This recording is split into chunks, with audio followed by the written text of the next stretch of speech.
This is a special album because it deals with religious themes, and Liszt was a highly religious man. This spirituality, this feeling that there is something greater than us is always there. And I hope that the listeners will experience that, something spiritual, something meaningful about the album.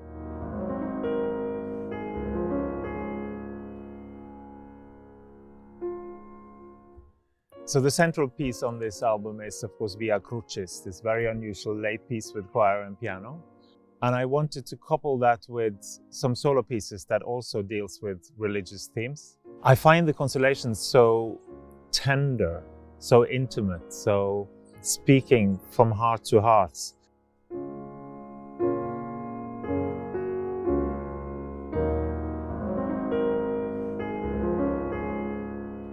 The first and the fourth are very sort of hymn-like, like prayers.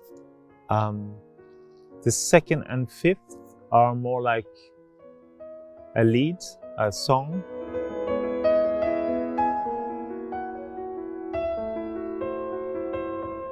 The third one, which is the really famous from the set, is like a beautiful landscape. But basically this is very tender, intimate, spiritual music also.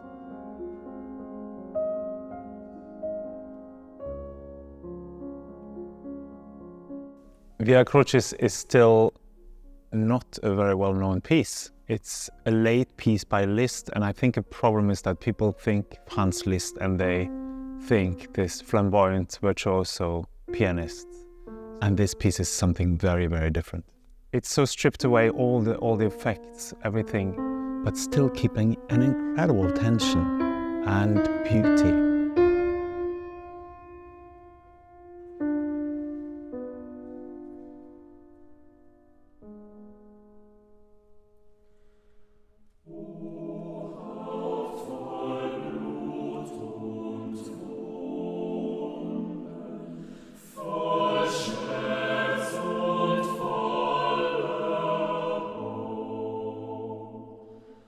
It tells a story about a man who was crucified, who gave his life for others.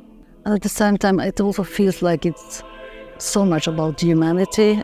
And it's also a piece who has a lot of question marks, not just exclamation marks. And hopefully that's also what the listeners will realize and feel.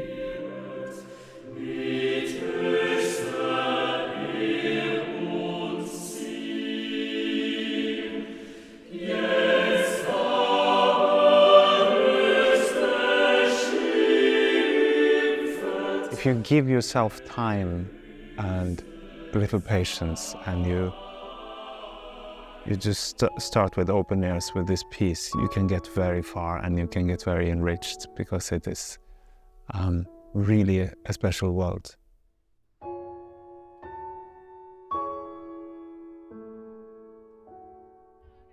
I hope listeners will be open to the diversity of Franz Liszt, because I think this album shows in a very fascinating way how different he was from a young man to late in his life. It was just an incredible development. So Via Crucis is a completely different world from the Consolations. I find this music to be spiritual, intimate, and dramatic.